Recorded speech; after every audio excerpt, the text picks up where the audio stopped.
ఈ ధ్యానం చేసినప్పుడు జ్ఞానం ఇస్తారు. జ్ఞానం ఎప్పుడైతే ఇప్పుడు మేము సజ్జన సాంగత్యము, స్వాధ్యానం బుక్స్ ఉంటాయి. హ్మ్. గురువులు చెప్పే సందేశాలు ఇవన్నీ వింటూ ఉంటాం గదా! ధ్యానంలోనే జ్ఞానం వస్తది. ఇప్పుడు బుద్ధుడున్నాడు. ఆయన ఎన్నో ఎంతో సంతోషాన్ని చూసాడు. ఆ రాజ్యాలలో బాగా హ్యాపీగున్నాడు. తర్వాత తనకి అర్థం కాలేదు.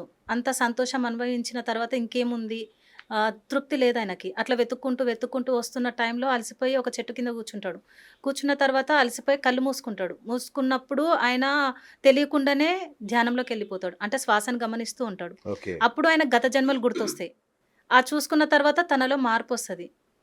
ఆ ధ్యానంలోనే ఆయన జ్ఞానం పొందుతాడు. ఓకే. పొందిన తర్వాత ఇంకా మొత్తం సేవకే ఆయన బుద్ధుడు.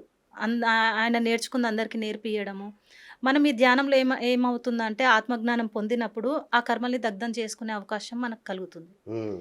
మన గత జన్మ కర్మల్ని దగ్ధం చేసుకోవాలంటే ముందు జరిగే సమస్యని ఆపాలి అంటే అది ధ్యానం ద్వారా వల్లనే అవుతుంది. ఓకే. ఎలా అంటే ఇప్పుడు ధ్యానంలో ఒక శూన్య స్థితికి ధ్యానం మధ్యలో శూన్యం అయిపోతది. మనసు శూన్యం అయిపోతది. ఆలోచనలు ఆగిపోయినప్పుడు ఏదైతే సమస్య ఉందో, ఆ సమస్యకు సంబంధించిన మనుషులే గాని, పరిస్థితులే గాని, అక్కడ భగవంతుడికే గాని, లేదా వ్యక్తులకైనా గాని ఆ శూన్య స్థితిలో చెప్పుకోవాలనమాట.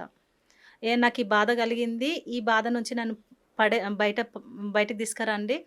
ఏదో చేస్తేనే గదా! నేను ఇది అనుభవిస్తున్నాను. అంటే కొంతమంది కలలో గాని చూసుకుంటారు. కొంతమంది కలలో గత జన్మలు ఇవన్నీ కనిపిస్తాయి గదా! హ్మ్. కనిపించినప్పుడు ఆ బాధలు అవన్నీ చూసుకున్నప్పుడు దానికి సంబంధించిన వ్యక్తులకి నైట్ నేను ఒక కర్మ చూసుకున్నానంటే, ఆ కర్మలో ఆ వ్యక్తిని నేను చాలా బాధ పెడతాను గదా! ఆ ఫీలింగ్ నాకు మార్నింగ్ వరకు ఉంటది. ఆ కల కంటిన్యూ అయిపోతది. ఓకే. ఆ కలలో నేను పడుతున్న బాధని ఎదుటి వారికి పెట్టినా గాబట్టి, ఆ నొప్పి ఎలా ఉంటదో నాకు చూపియడానికి మాస్టర్ ఆ కల చూపిస్తాడు. ఓకే. ఆ బాధను పట్టుకొని నేనేం చేస్తా అంటే, మార్నింగ్ నేను ధ్యానంలో కూర్చొని, నా వల్ల నువ్వు ఇంత బాధపడ్డావు గదా! నన్ను క్షమించు. ఓకే. రియలైజ్ అయిపోతాం. హ్మ్. అంటే ఇవి గత జన్మని మనం ఇక్కడ డిజాల్వ్ చేసేసుకుంటున్నాం. రైట్. కర్మల్ని డిజాల్వ్ చేసేసుకుంటున్నాం.